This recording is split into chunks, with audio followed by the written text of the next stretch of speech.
5000 సంవత్సరాల క్రితమే మన మునులు ఋషులు ఎన్నో పరిశోధనలు చేసి మనకి వేదాలను అందించారండి.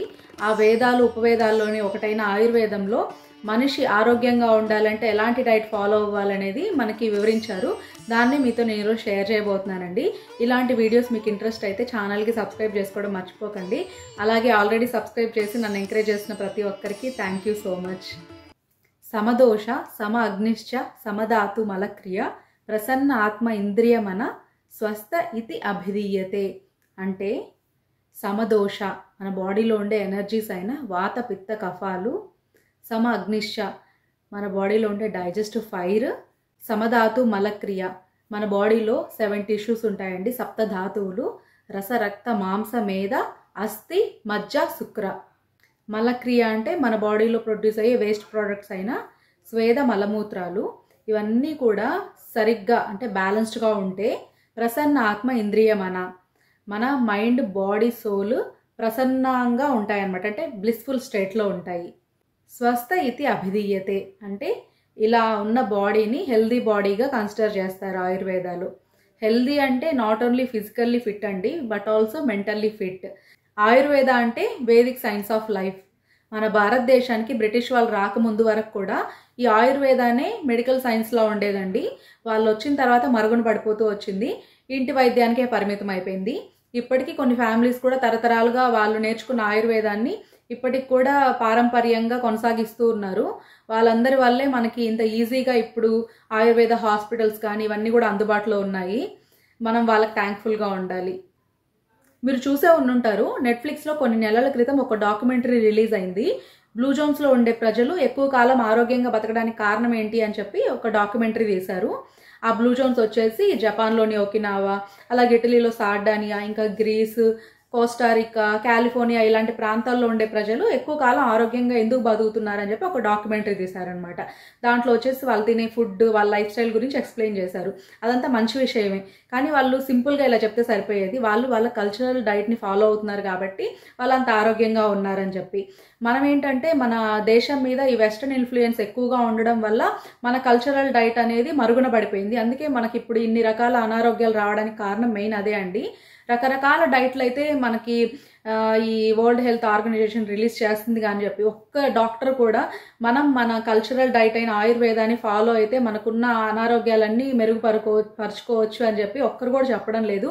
ఇన్ఫ్యాక్ట్ యూట్యూబర్స్ కూడా ఈ బ్లూ జోన్స్లో వాళ్ళు ఈ సోర్డో బ్రెడ్ తింటున్నారు, లేదంటే వాళ్ళు ఫిష్ తింటారు, మీట్ తక్కువ తింటారు, ఇలా చెప్తున్నారు. కానీ వాళ్ళ దగ్గర వాళ్ళ సీజన్ ప్రకారం వాళ్ళు ఉండే ఎన్విరాన్మెంట్ ప్రకారం వాళ్ళకి దొరికే ఫుడ్స్ వాళ్ళు తింటున్నారని ఎవరు కూడా చెప్పడం లేదు. సోర్డో బ్రెడ్ని హైలైట్ చేయడంలో తప్పలేదండి, కానీ వాళ్ళకి అక్కడ ఫర్మెంటెడ్ ఫుడ్ అంటే సోర్డో బ్రెడ్, మనకి ఇక్కడ ఫర్మెంటెడ్ ఫుడ్ అంటే దోశ, ఇడ్లీ బ్యాటర్స్. సో మనము మన దోశల్ని, ఇడ్లీల్ని పొగుడుకోవాలి కానీ సోర్డో బ్రెడ్ని పొగుడుకోకూడదు. ఒకవేళ బ్రెడ్ తినాల్సి వస్తే సోర్డో బ్రెడ్ అనేది డెఫినెట్లీ హెల్తీ ఆప్షన్. బ్రెడ్ కంటే సోర్డో బ్రెడ్ బెస్ట్. అలా అని చెప్పి అదే బెస్ట్ అని కాదు, మన ఇడ్లీ దోశ కూడా బెస్ట్ అనమాట. సో ఎక్కడ ఉండే ప్రజలకి అక్కడి ఆహారం అనేది వాళ్ళ బాడీకి సూట్ అవుతుంది, అది వాళ్ళకి బెస్ట్ ఫుడ్. సో ఇప్పుడు ఆయుర్వేద డైట్ గురించి చెప్పుకుందామండి. ఆయుర్వేద డైట్లో మెయిన్గా చెప్పేది మనం తినే ఆహారంలో షడ్రుచులు ఉండేలా చూసుకోవాలి. షడ్రుచులైన మధుర, ఆమ్ల, లవణ, కటు, తిక్త, కషాయ రసాలు. మధుర అంటే స్వీట్, ఆమ్ల అంటే సోర్, లవణ అంటే సాల్టీ, కటు అంటే పంజెంట్, తిక్త అంటే బిటర్, కషాయ అంటే యాస్ట్రింజెంట్. సో ఈ టేస్ట్లో వచ్చేసి మధుర అంటే స్వీట్ అంటే డైరెక్ట్ స్వీట్ కాదండి, మనం తినే గ్రెయిన్స్ ఉంటాయి కదా, అన్నం ఇట్లాంటివి, అలాగే ఫ్రూట్స్ ద్వారా వచ్చేది మధుర టేస్ట్ అనమాట. ఆమ్ల అంటే సోర్ ఫుడ్స్ లైక్ లెమన్స్ కానీ ఇలాంటి వాటి వల్ల. లవణ అంటే మనం తీసుకునే వెజిటేబుల్స్లో సాల్ట్ ఉంటుంది, అలాగే మనం తీసుకునే సాల్ట్స్ ఉంటాయి, sea salt, Himalayan pink salt, సైంధవ లవణం ఇలాంటివి. కటు అంటే పంజెంట్ టేస్ట్, కొంచెం ఘాటుగా ఉండే ఫుడ్స్ లైక్ గార్లిక్, ఆనియన్.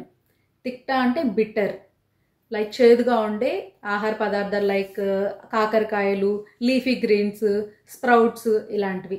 తర్వాత కషాయ యాస్ట్రింజెంట్. యాస్ట్రింజెంట్ టేస్ట్కి ఎగ్జాంపుల్ వచ్చేసి మన లెగ్యూమ్స్, మనం నానబెట్టుకున్న పప్పు ధాన్యాలు, ఇలాంటివన్నమాట. సో వీటన్నిటి గురించి డీటెయిల్గా ఇంకొక వీడియోలో షేర్ చేస్తాను. అంటే మనం అవి తిన్న తర్వాత ఏ టేస్ట్ ఫస్ట్ మన బాడీ అబ్జర్వ్ చేసుకుంటుంది, ఇదంతా పెద్ద టాపిక్. దాన్ని మళ్ళీ ఇంకొక వీడియోలో షేర్ చేస్తాను. సో ఇలా మధురామ్ల లవణ కట్టుతిట్ట కషాయ రసాలు మనం తీసుకునే ఆహారంలో ఉండేలా చూసుకోవాలన్నమాట. సో ఇప్పుడు మనం ఏ టైంలో ఏం తినాలి అనేది కూడా ఆయుర్వేద క్లాక్ ప్రకారం డిసైడ్ చేయబడి ఉంటుంది. ఇప్పుడు సర్కేడియన్ రిథమ్ ఫాలో అయితే మనం ఎలా అయితే హెల్తీగా ఉంటామని మోడర్న్ సైన్స్ చెప్తుందో, అలాగే ఆయుర్వేద కూడా ఆయుర్వేదిక్ క్లాక్ ఫాలో అయితే మనం ఆరోగ్యంగా ఉండొచ్చు అని చెప్తుంది అనమాట. మన డేలో 24 అవర్స్ ఉంటాయి కదా, ఆ 24 అవర్స్ని 6 భాగాలుగా విభజిస్తారు. ఒక్కొక్క భాగం 4 గంటల వ్యవధి. వాత పిత్త కఫాలు ఏ టైం వరకు ఉంటాయి అనేది మనం ఎక్స్ప్లెయిన్ చేసుకుందాం ఇక్కడ. సో వాత పిత్త కఫాలు మన బాడీలో చేసే పనులు ఏంటి అంటే, వాత వల్లే మన బాడీలో జరిగే మూమెంట్స్ లైక్ బ్లడ్ సర్క్యులేషన్ కావచ్చు, మనం శ్వాస తీసుకోవడం, వీటన్నిటికి కారణం వాతాన్ని. మన బాడీలో జరిగే యాక్షన్స్ లైక్ ఆకలి వేయడం, దాహం వేయడము, మన బాడీ టెంపరేచర్స్, వీటన్నిటికి కారణం పిత్తానే. అలాగే మనం తీసుకునే ఆహారం కూడా మన బాడీకి ఆ పోషకాలు అందించడానికి కారణం కూడా పిత్తానే. కఫ అంటే గ్రోత్, బాడీ బిల్డింగ్ మెకానిజానికి కారణం కఫానే. సో వాత పిత్త కఫాలు మన బాడీలో బ్యాలెన్స్డ్గా ఎందుకు ఉండాలనేది అర్థమైంది కదా. సో ఇలా దోష బ్యాలెన్సింగ్ డైటే ఆయుర్వేదిక్ డైట్. ఎర్లీ మార్నింగ్ 2 గంటల నుంచి 6 గంటల వరకు కూడా వాత దోష ప్రభావం ఉంటుందండి. ఆ సమయంలో చాలామంది సన్యాసులు, సాధువులు లేచి కుండలిని యోగా, ప్రాణాయామ ఇలాంటి సాధన చేస్తూ ఉంటారు. ఇలా చేయడం వల్ల వాళ్ళకి ఎక్కువ బెనిఫిట్స్ వస్తాయండి. ఎందుకంటే వాత అనేది మూమెంట్ అండ్ క్రియేటివిటీకి సంబంధించినది. మన బాడీలో జరిగే అన్ని మూమెంట్స్కి కారణం వాత అని చెప్పాను కదండి. బ్రీతింగ్కి కూడా వాతానే కారణం. ఆ టైంలో మనం బ్రీతింగ్ ఎక్సర్సైజెస్ చేయడం వల్ల ఎక్కువ బెనిఫిట్స్ పొందుతాయి. మనం నామమాత్రులం, సంసారిక జీవితంలో ఉన్న వాళ్ళం కాబట్టి మనం అంత త్వరగా నిద్ర లేయలేకపోయినా సరే అట్లీస్ట్ సూర్యోదయానికి ఒక అరగంట ముందు లేస్తే గనక ఆ వాత టైంలో మన ఎలిమినేషన్ ప్రాసెస్ అనేవి ఈజీగా జరిగిపోతాయి. లేవగానే ఒక గ్లాస్ వాటర్ తాగేసామనుకోండి, నిద్రపోతున్నప్పుడు మన స్టమక్ యాసిడ్ అనేది అలాగే ఉంటుంది కదా, ఆ యాసిడ్ని మనం ఫ్లష్ అవుట్ చేసేస్తాం అనమాట. ఈ గ్లాస్ వాటర్ అనేది ఫ్లష్ అవుట్ చేసే కార్యక్రమంలో ఇంటెస్టైన్స్లో పేరుకున్న టాక్సిన్స్ని కూడా బయటికి పంపించేస్తాం. మళ్ళీ మార్నింగ్ 6 గంటల నుంచి 10 గంటల వరకు కఫదోష ప్రభావం ఉంటుందండి. కఫ అంటేనే స్లో, స్టడీ, స్లగ్గిష్ నేచర్ కలిగినది. అందుకే ఆ టైంలో నిద్ర లేవాలి అనుకుంటే మాత్రం అంత ఈజీగా లేవలేరు. కాసేపు బెడ్ మీద కూర్చొని టైంపాస్ చేయడం ఇలాంటివి చేస్తారనమాట. జస్ట్ అట్లీస్ట్ మన బాడీని కొంచెం ఇట్లా కదిలించేలాగా జంపింగ్ జాక్స్ కానీ ఇలాంటి ఎక్సర్సైజెస్ చేయడం ద్వారా మన బాడీ అనేది కొంచెం యాక్టివేట్ అవుతుంది అనమాట. నైట్ అంతా పడుకొని ఉండడం వల్ల మన మజిల్స్ ఇవన్నీ కూడా అలాగే పట్టేసి ఉంటాయి కదా, వాటిని కొంచెం రిలీజ్ చేయాలి. బ్రష్ చేసుకునే విధానాన్ని కూడా ఆయుర్వేద క్లియర్గా ఎక్స్ప్లెయిన్ చేస్తుందండి. మరీ టూ డీటెయిలింగ్ అయిపోతుంది కాబట్టి నేను బ్రీఫ్గా చెప్పేస్తాను. బ్రష్ చేసుకున్న తర్వాత మనం టంగ్ క్లీన్ చేసుకుంటాం కదా, ఆ టంగ్ క్లీన్ కూడా 10 టైమ్స్ అనేది మనం స్క్రేప్ చేయాలన్నమాట ఆ టంగ్ని. అలా స్క్రేప్ చేయడం ద్వారా ఆ టాక్సిన్స్ ఎలిమినేట్ అవుతూ అలాగే మన నాలుక మీద టేస్ట్ బడ్స్ ఉంటాయి కదా, వాటిని యాక్టివేట్ చేస్తాయి అన్నమాట. ఆ యాక్టివేట్ చేయడంతో మనం ఆ నాలుక నుంచి సిగ్నల్స్ గట్కి వెళ్తాయి. ఆ గట్ అనేది అర్థం చేసుకుంటుంది అనమాట. డైజెస్టివ్ జ్యూసెస్ని, డైజెస్టివ్ ఎంజైమ్స్ని మనం ప్రొడ్యూస్ చేయాలి అని చెప్పి. ఒకరోజు గ్రేటెడ్ జింజర్ వాటర్ కానీ, ఇంకొక రోజు CCFT, coriander, cumin, fennel water, ఇంకొక రోజు దాల్చిన చెక్క వాటరు, ఇంకొక రోజు మిరియాలు, పసుపు వాటరు, ఇట్లా ఒక్కొక్క రోజు ఒక్కొక్క టీని చేసుకొని తాగాలండి. ఇలా తాగడం వల్ల మన స్టమక్లో డైజెస్టివ్ ఫైర్ని స్టిమ్యులేట్ చేసిన వాళ్ళం అవుతాం అన్నమాట. స్టమక్ యాసిడ్ కావాలి కదా, మళ్ళీ ఫ్రెష్ యాసిడ్ ప్రొడ్యూస్ అవ్వాలి కదా పొట్టలో, మనం మళ్ళీ రోజులో తినే ఆహారాన్ని డైజెస్ట్ చేసుకోవడానికి. కాబట్టి మనం అలాంటి టీని తాగాలి. బ్రేక్ఫాస్ట్ విషయానికి వస్తే, కఫదోష ప్రభావం ఉన్న ఈ టైంలో ఈజీగా డైజెస్ట్ అయ్యే ఆహారం తీసుకోమని ఆయుర్వేద చెప్తుందండి. Especially morning times. ఎందుకంటే అప్పుడే ఆ డైజెస్టివ్ ఫైర్ అనేది జనరేట్ అవుతూ ఉంటుంది మన స్టమక్లో. అగ్ని అనేది బాగుంటే మనం తీసుకున్న ఫుడ్ డైజెస్ట్ అవుతుంది. అప్పుడప్పుడే లైట్గా వస్తున్న అగ్నికి మనం ఫుడ్ ఇవ్వాలంటే లైట్ ఫుడ్ తీసుకోవాలన్నమాట. ఈ మార్నింగ్ టైమ్స్ లైట్ ఫుడ్ అంటే మనం ఫ్రూట్స్ని తీసుకోవాలని ఆయుర్వేద చెప్తుందండి. ఎనీ సీజనల్ ఫ్రూట్, దాంతోపాటుగా నైట్ అంతా నానబెట్టి పెట్టిన నట్స్, సీడ్స్ కాంబినేషన్స్తో తీసుకోవడం వల్ల ఆ ఫ్రూట్స్లో ఉండే షుగర్స్ మన బాడీలో ఉండే ఇన్సులిన్ని అమాంతం స్పైక్ చేయకుండా ఈ నట్స్ అండ్ సీడ్స్ హెల్ప్ చేస్తాయి. సో మార్నింగ్ బ్రేక్ఫాస్ట్గా any seasonal fruit with nuts and seeds తీసుకోవాలండి. ఒకవేళ మీరు ఫిల్లింగ్గా ఉండాలంటే దాన్ని ఒక స్మూతీ ఫామ్లో కూడా తీసుకోవచ్చు. ఉదయం 10 గంటల నుంచి మధ్యాహ్నం 2 గంటల వరకు పిత్తదోష ప్రభావం ఉంటుందండి. పిత్త అంటే active, energetic, smart, strength, intelligent ఇలాంటి నేచర్స్ కలిగినది. ఆ టైంలో మనకి ఎంత హార్డ్ వర్క్ ఇచ్చినా సరే మనం ఈజీగా చేయగలము. అంత స్ట్రెంగ్త్ మన బాడీకి ఉంటుంది. అలాగే సన్ కూడా పీక్లో ఉంటాడు. మన డైజెస్టివ్ ఫైర్ కూడా పీక్లో ఉంటుందండి. ఆ టైంలో మనం హెవీ ఫుడ్ తీసుకోవడం వల్ల ఈజీగా డైజెస్ట్ అయిపోతుంది. Lunch is the best time to eat biggest meal of the day. మన లంచ్ ప్లేట్ చూడగానే మనకి దాంట్లో మధురాముల లవణ కట్టుతిక్త కషాయ రసాలు కనిపించాలి. Grains, pulses, legumes, vegetables, leafy greens ఇలా అన్ని రకాలు ఉండేలా చూసుకోవాలండి. రెగ్యులర్గా మనము మన అమ్మ వాళ్ళు ఇంట్లో లంచ్కి ఏం చేస్తారండి, ఆకుకూర పప్పు వండుతారు, ఏదో ఒక వెజిటేబుల్తో తాలింపు చేస్తారు, ఏదో ఒక వెజిటేబుల్తో పచ్చడి చేస్తారు, అన్నం, నెయ్యి. అలాగే అన్నం వచ్చేసి మనం మిల్లెట్స్ ఇలాంటివి షిఫ్ట్ అవ్వాల్సిన అవసరం లేదండి. ఎస్పెషల్లీ గట్ హెల్త్ ఇష్యూస్ ఉన్న వాళ్ళు వైట్ రైసే తినాలండి. అదే మన గట్కి ఈజీగా డైజెస్ట్ చేసుకోగలదన్నమాట. ఆయుర్వేదాలో మనం తీసుకునే ఆహారం మనకి ఆరోగ్యాన్ని ఇవ్వాలంటే అది స్నిగ్ధ నేచర్ని కలిగి ఉండాలి అని చెప్తారు. స్నిగ్ధ అంటే ఆయిలీ నేచర్ అనమాట. అంటే మనం తీసుకునే ఆహారంలో ఖచ్చితంగా 1 స్పూన్ నెయ్యి వేసుకొని తినాలి. క్వాంటిటీ కార్బోహైడ్రేట్స్ వచ్చేసి కొంచెం తక్కువ, మిగతావి కొంచెం ఎక్కువ ఉండేలా చూసుకుంటే సరిపోతుంది. మనం తినే ఆహారం అతిగా తినడం వల్ల గ్రెలిన్ అనే హార్మోన్ రిలీజ్ అవుతుంది. అది మనల్ని ఎక్కువ ఫుడ్ తినేలాగా, ఎక్కువ ఆకలేసేలా చేస్తుందండి. మనం కడుపు నిండా తినకూడదండి, కడుపు నిండా తినాలి. అంటే 80% మాత్రమే ఫిల్ అయ్యేలా తినాలండి. ఫర్ ఎగ్జాంపుల్, మనము పిండిని గ్రైండ్ చేసేటప్పుడు మిక్సీ నిండుగా పెట్టి గ్రైండ్ చేస్తే గ్రైండ్ అవుతుందా? గ్రైండ్ అవ్వదు కదా, ఇంకా పలుకులుగా అలాగే ఉండిపోతుంది.